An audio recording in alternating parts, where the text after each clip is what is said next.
کی حمایت میں بننے والی یہ تنظیم، اس نے بڑا تشدد کیا، ذہنی بھی، جسمانی بھی، اور معاشرتی جو برائیاں پیدا کیں، جو مذہبی اخلاقیات کو بگاڑا، ایک پوری تاریخ ہے. اور اس کے پیچھے کون تھا وہ آپ بھی جانتے ہیں، وہ میں بھی جانتا ہوں. آج کہنے والے تو یہ بھی کہہ رہے ہیں فوج میں بغاوت کا خطرہ ہے، کیونکہ آپ نے تو اسے پالا پوسا جوان ہی ناموس رسالت پہ کیا تھا، جہاد پہ کھڑا کیا تھا، جہاد فی سبیل اللہ پر، جسے 10,000 روپے دے کے پتلی دال کھلا کے آپ زندہ رکھتے ہیں. آج آپ اسے کیا جواب دیں گے؟ وہ نہ بولیں تو کیوں نہ بولیں کہ ان کی تربیت ہی یہ تھی. بہت ڈر اور خوف کی بات ہے. علامہ الحفیظ جانے کیا ہونے جا رہا ہے کہ سیاسی، معاشی، سماجی طور پہ پورا معاشرہ بکھر چکا. عالمی تنہائی ہے کہ دیکھنے سے تعلق رکھتی ہے. ترلے ڈال رہے ہیں انڈیا سے بات کرنے کے لیے. آج بھی شاہ محمود قریشی جو ایک جہاز سے اتر کے دوسرے جہاز میں چڑھتا ہے، ایک ملک سے دوسرے ملک، اور کچھ بتاتا نہیں کہ کس نے کیا کہا، صرف اپنی بیان بازی کرتا ہے کہ ہم نے یہ کہا، ہم نے وہ کہا. آج پھر کہہ رہا ہے کہ ہم بھارت سے بات کرنے کو تیار ہیں. بھارت تم سے اب بات نہیں کرے گا. تمہارے پاس دینے کو کچھ نہیں بچا. ٹیبل پر بیٹھ کر گفتگو کرنے کے لیے دونوں پارٹیوں کے پاس کچھ لینے دینے کے لیے ہو. تمہارے پاس کچھ نہیں ہے دینے کو شاہ محمود قریشی. اور جو کچھ ہو رہا ہے اس میں تم بھی شامل ہو. جھوٹی اپنی خود نمائی اور شہرت کے لیے پاکستان کی خارجہ پالیسی کو گزشتہ 3 سالوں میں سب سے زیادہ نقصان تم نے پہنچایا ہے. میں بہت سارے معاملات کا گواہ ہوں. خیر، غور طلب بات یہ ہے کہ وہ ریاست مدینہ جو آج یزیدی ٹھہری ہے، جو یہ کہتی ہے کہ قانون کسی کو ہاتھ میں نہ لینے دیں گے، جو کل تک اسی تحریک لبیک کا حصہ تھی، جس کا آج وزیر داخلہ کل لبیک کے حق میں کہتا تھا توڑ دو، جلا دو، آگ لگا دو اس ملک کو، جو اس ملک کی تباہی کے لیے اعلان کرتا تھا، جسے آج جیل میں ہونا چاہیے تھا غداری کے الزام میں، اس ملک کا وزیر داخلہ ہے. وہ کیا دکھائیں گے منہ کسی کو؟ کس کے سامنے جا سکتے ہیں؟ جن کا ایک وزیر بھاگ گیا ملک سے. اگر یاد ہو 15-20 دن پہلے آپ لوگوں کو بتا چکا تھا کہ علی زیدی غائب ہے. وہ جو ہر وقت بولتا تھا، جس کا نام ہی سے منہ تھا، جو خوشامد اور ملا بیربل بننے میں یکتا ایک طولہ رکھتا تھا، وہ غائب ہے. اس کا آڈیو آ گیا، سن لیا. اس نے جو الزامات لگائے وہ بھی سنے ہوں گے کہ خان کو کیسے استعمال کیا گیا، اسٹیبلشمنٹ نے کیسے اسے آگے بڑھایا، کہ پہلے جیتنے نہیں دیتے تھے، جب وہ ہارنے لگا تو اسے جتوا دیا. کہنے والے کہتے ہیں کہ وہ ایران سے بیٹھ کر یہ جواب دے رہا ہے. یہ آڈیو ایران سے آیا ہے، کیونکہ کچھ لوگوں کا خیال یہ ہے کہ اگر یہ ٹیلی فونک کنورسیشن ہوتی تو دوسری پارٹی کی بھی آواز ہوتی، اور اگر اسے ایڈٹ کیا گیا ہوتا تو پاز نظر آتے. یہ کنٹینیوشن کے ساتھ گفتگو ہو رہی ہے، جو اس بات کا ثبوت ہے کہ اس نے بیٹھ کر خود بنایا ہے. اب وہ جعلی ہے آڈیو، تو میں یہ کہتا ہوں کہ نہیں، وہ جعلی نہیں ہے. آپ گفتگو آواز جعلی بنا سکتے ہیں مگر ہنسی جعلی نہیں بنا سکتے. اس کے ہنسنے کا علی زیدی کا ایک مخصوص اسٹائل ہے. وہ 3-4 جگہ ہنسا ہے اور وہ بتاتی ہے کہ یہ اسی کی ہنسی بتاتی ہے کہ اسی کی آواز ہے. ایران کیوں گیا ہے؟ عجیب قصے ہیں، کہانیاں ہیں. لوگ کہتے ہیں کہ جو ایگزیکٹو آرڈر بائیڈن کا 2 دن پہلے آیا ہے رشیا کی فارن پالیسی پہ ریسٹرکشن کے حوالے سے، امریکن الیکشن میں انٹرپشن کے حوالے سے، جس میں پاکستانیوں کا بڑا حصہ نظر آیا. 36 پاکستانی ہیں جس میں شیعہ فرقے کے لوگ زیادہ نظر آتے ہیں. کہتے ہیں کہ اس میں بھی کہیں علی زیدی شامل ہے. علامہ الحفیظ، کیسی اطلاعات و خبریں ہیں. بتانے والے بتاتے ہیں کہ یہ جو لڑکے تھے پہلے اسلام آباد میں قائم ٹرول فارم کہلاتے ہیں، جہاں سینکڑوں ہزاروں کمپیوٹر رکھے ہوتے ہیں، وہاں کام کرتے تھے، جنہوں نے PTI بنانے میں سوشل میڈیا پہ مدد فراہم کی تھی کہ آوے عمران خان آوے، اس کے حق میں، اس کے خلاف پوسٹیں لگا کے سوشل میڈیا پر اسے قومی ہیرو بنایا تھا. انہی لڑکوں کو رشیا نے استعمال کیا ہے، جنہوں نے جعلی پہلے پاسپورٹ بنائے، شناختی کارڈ بنائے، اور ایک نام سے 50-50 100 نام نکالے ان کے شناختی کارڈ بنا کے، پھر سوشل میڈیا پہ ان کے اکاؤنٹ بنائے رشینز کے نام سے، امریکنز کے نام سے. ایک طویل کہانی قصہ بیان کرتے ہیں. ایک ملزم جو حسن رضا کے نام سے، اس نے تو ایکسیپٹ، محسن رضا، اس نے تو ایکسیپٹ بھی کیا کہ ہاں میں جعلی آئی ڈی بنایا کرتا تھا. تو مجھے یاد آیا، کیا کیا یاد آ رہا ہے آج مجھے کہ جیش محمد کیسے بنی، کہ اس کے بھائی نے، مسعود کے بھائی نے جہاز اغوا کیا، انڈین افغانستان لایا اور بھائی کو آزاد کروایا. تو اس کا پاکستان میں استقبال کرنا چاہتی تھی فوج کہ وہ ہیرو ہے، اور دنیا دیکھ رہی تھی کہ دہشت گرد کو کیسے ہیرو بنایا جا رہا ہے. پھر سب نے دیکھا کیسا تشدد ہوا، کیسا خوفناک منظر بنا، کتنے لوگ مارے گئے مسجدوں میں، قبرستانوں میں، جنازہ گاہوں میں، اسکولوں میں. حافظ سعید سے لے کر کیا کیا نہ ہوا، پوری دنیا میں تماشا لگتا رہا. میڈیا اس وقت بھی خاموش تھا، میڈیا آج بھی خاموش ہے کہ ضیاء الحق کے دور سے لے کر اب تک بدلا کیا ہے. صرف جو نواز شریف کے چہرے بدل کر عمران خان کو کھڑا کر دیا ہے سامنے. آج وہ رول جو نواز شریف ادا کرتا تھا وہ عمران خان ادا کر رہا ہے. وہ امیر المومنین بننا چاہتا تھا، یہ بن چکا ہے. آپ دیکھیں کہ میڈیا کو یہ بھی اجازت نہیں ہے کہ وہ یہ بتا دے کہ لوگ کتنے اصل مرے ہیں.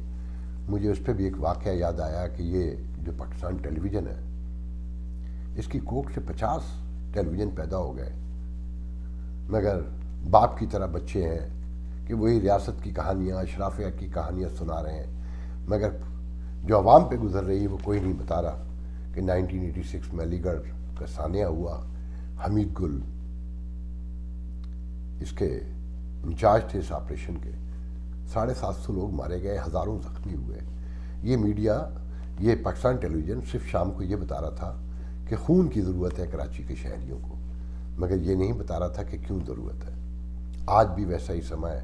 صرف فردوس عاشق امان آ کے کہتی ہے کہ رینجر کو اغوا کیا جا رہا ہے، تھانوں پہ حملے ہو رہے ہیں، پولیس کو مارا جا رہا ہے، ان کے خلاف آپریشن ہو رہا ہے، مگر یہ نہیں بتایا کہ لوگ اپنے بچے لے کر سڑک پہ کھڑے ہو گئے کہ کربلا میں بھی علی اصغر تھے. ناموس رسالت کے نام پر علی اصغر شہید ہوئے تھے. تو ہمارے بچوں کو بھی موقع آیا ہے وہ جام شہادت نوش کریں. گودیوں میں لیے ہوئے بچوں کے ویڈیو آئے ہیں جو مظاہرے میں شریک ہیں، جو پولیس سے لڑ رہے ہیں. آپ اندازہ کریں کہ یہ ملک کہاں سے کہاں جا کے کھڑا ہو گیا ہے. پہلے دن سے غور سے ساری چیزوں کو نوٹ کریں. میرے ایک دوست ہیں اظہر، اسلام آباد میں رہتے ہیں، صحافی ہیں. انہوں نے آج پوسٹ لگائی ہے کہ مذہب کے نام پہ یہ ملک بنا تھا، لگتا ہے مذہب کے نام پہ ہی ٹوٹ جائے گا. اگر یہ ناموس رسالت کے نام پر گولیاں کھانے والے سڑکوں پر ہر طرف سے نکل آئے اور فوجی جوان بھی کہیں خدا نخواستہ اور یہ پولیس والے بھی شامل ہو گئے، جو ویڈیوز آ رہی ہیں انہیں آپ جھوٹا قرار دے دیں کہ 5th جنریشن وار کا حصہ ہو سکتی ہے. مگر یہ 5th جنریشن وار کون کر رہا ہے، یہ غور کرنے کی بات ہے. منظر بہت واضح ہے اس وقت. یہ ہائیبرڈ نظام کیسے اور کتنی دیر چلے گا یہ دیکھنا ہے. لوگ کہتے ہیں کہ بس بجٹ کا انتظار ہے، مگر وزیر اعظم امیر المومنین کہتا ہے کہ استخارہ کہتا ہے کہ جیسے چلے، جب تک جیسے بھی صورتحال ہو، مگر حکومت چلتی رہے گی. اب حکومت چلے یا حکومت نہ چلے، معاشرہ بہت بری طریقے سے منتشر ہو چکا ہے.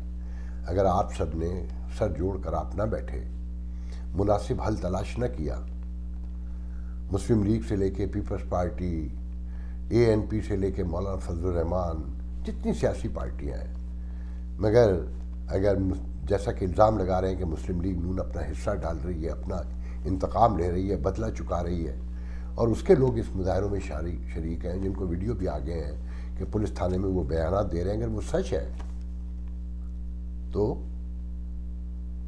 بہت شرم کی بات ہے. غلط کیا تھا آپ کے ساتھ لبیک نے اور ریاست نے، مگر آپ کو یہ نہیں کرنا چاہیے. اگر آپ کر رہے ہیں، میرے علم میں نہیں ہے، واللہ عالم بالصواب. تشدد سے، میں نے پہلے بھی کہا کہ تشدد کی کوکھ سے جنم لینے والی لبیک کو آج تشدد کا سامنا ہے. سب کو پتہ ہے کہ اس نے کیا کیا تھا. آج اس کا خمیازہ اسے بھگتنا ہے آخر. مگر عام آدمی کو سمجھنے کی ضرورت ہے اس وقت. اسے فیصلہ کرنا ہے کہ ناموس رسالت کے نام پر لڑانے والے آپ کو برباد کر رہے ہیں. غریب مر رہے ہیں, آپ مر رہے ہیں ٹوٹل. وہ جو اشرافیہ کا حصہ ہیں, جو حکمران ہیں, جو صنعتکار ہیں, جو زمیندار ہیں, جو وڈیرے ہیں, ان کا کچھ نہیں جا رہا. یہ ریاست رہے نہ رہے ان پر کوئی فرق نہیں پڑتا. رہے گی وہ لوٹتے رہیں گے, نہیں رہے گی وہ منتقل کر جائیں گے, ہجرت کر جائیں گے, وہ ویسٹرن ورلڈ میں آ جائیں گے. ان کے بچے پہلے ہی وہاں رہتے ہیں. آپ کیا کریں گے؟ آپ بچائیے اس ریاست کو. آپ کا فرض بنتا ہے اسے بچانا, کیونکہ اس ریاست کی ضرورت صرف آپ کو رہ گئی ہے, باقی کسی کو نہیں ہے. جب تک آپ نہیں جاگیں گے آپ کا لہو بہتا رہے گا. آج جتنی موٹر سائیکلیں جلی ہیں, جتنی گاڑیاں جلی ہیں, جتنے لوگ مرے ہیں, جتنے زخمی ہوئے ہیں, وہ چاہے پولیس کی طرف سے ہوں, آپ کے کارکن ہوں, آپ کے محلے والے ہوں, رشتہ دار ہوں, دوست ہوں, وہ سب آپ ہی کے طبقے سے تھے. ان کا کوئی نہیں گیا. جو آپ کی عورتیں باہر نکلی ہیں وہ بھی انہی کی تھیں. آپ سر جوڑنے کی ضرورت یوں ہے کہ غور سے دیکھیں. آپ کا ایک ایک ادارہ ٹوٹ چکا, آپ کی معاشرہ ٹوٹ چکا. شیعہ, سنی, بریلوی اور فوج, سپاہی, ranger, P T I, A N P, Muslim League Noon. کچھ کہتے ہیں کہ یہ مسلم لیگ نون اپنا حصہ ڈال رہی ہے ان ہنگاموں میں. سچ جھوٹ تو اللہ جانتا ہے. مگر یہ بھی سچ ہے کہ یہ عدلیہ تو دور سے نظر آ رہی ہے نا, کہ ایک جج دوسرے جج کے نام پر متفقہ فیصلہ لکھ دیتا ہے اور بعد میں پتہ چلتا ہے وہ جج کہہ رہا ہے کہ میں نے تو اس فیصلے میں ساتھ ہی نہیں دیا, میں تو اس ضمانت کے خلاف تھا. انسانی عدلیہ کی تاریخ میں کبھی ایسا واقعہ سنا آپ نے کہ ایک جج دوسرے جج کا فیصلہ خود لکھ لے اور اسے متفقہ فیصلہ کر کے نام دے کر جاری بھی کر دے, اور 4 دن کے بعد وہ فیصلہ متنازع ہو جائے اور ریفری جج کی ضرورت پڑ جائے؟ کہ اس عدلیہ میں ارشد ملک جیسے جج بھی پیدا ہوتے رہے اور قیوم ملک جیسے جج بھی آتے رہے, افتخار چودھری سے لے کر مشتاق تک, اور مشتاق سے لے کے مولوی جسٹس منیر تک. اندازہ لگائیے کہ آپ کہاں جا کر کھڑے ہو گئے. اگر اب بھی سمجھ نہیں آیا, اب بھی آپ نہیں مان سکے کہ یہ ریاست ڈوب چکی ہے, تو پھر مکمل ڈوب جائے گی. ڈوب چکی کا لفظ غلط کہا, ڈوب رہی ہے. اگر احساس ہو جائے نا کہ کوئی چیز ڈوب رہی ہے, جہاز ڈوب رہا ہے, کشتی ڈوب رہی ہے, انسان ڈوب رہا ہے, اسے بر وقت بچانے کے لیے اقدامات کیے جائیں تو بعض اوقات نہیں اکثر بچا لیا جاتا ہے. مگر یہ ڈیلوژن ہو اور یہ ذہن میں کہیں گمان ہو کہ نہیں سامنے والا جھوٹ بول رہا ہے, ہم تو پانی سے اوپر ہیں اور آرام سے تیر رہے ہیں, اسے کوئی ڈوبنے سے پھر نہیں بچا سکتا. میں صرف آپ سے اتنا کہنا چاہتا ہوں کہ دیکھیں یہ ہائیبریڈ نظام جو ہے آپ کا مکمل آپ کو نگل چکا ہے. آپ کی روٹی کو, آپ کی صحت کو, آپ کے روزگار کو, آپ کے اتفاق رائے کو اب کچھ نہیں بچا ہے. اب واحد اور آخری راستہ یہ ہے کہ اجتماعی طور پر اس ظلم جبر کے خلاف پرامن انداز میں باہر نکلیے اور اس ریاست سے کہیے کہ یہ معاملات جمہوری حکومتیں چلائیں گی اور اپنے درمیان جمہوری رہنما ڈھونڈ کر لائیے. اور اس کا طریقہ یہ نہیں ہے کہ آپ ایک دن میں لے آئیں گے. انہی موجود جماعتوں میں لوگ بہت سارے موجود ہیں, انتخابات متنازع نہ ہوں. اگر ایماندارانہ انتخابات ہوتے رہیں تو اسی میں سے سچ سامنے نکل کر آ کھڑا ہوگا. یہ نواز شریف, عمران خان, الطاف حسین, زرداری سب غائب ہو جائیں گے.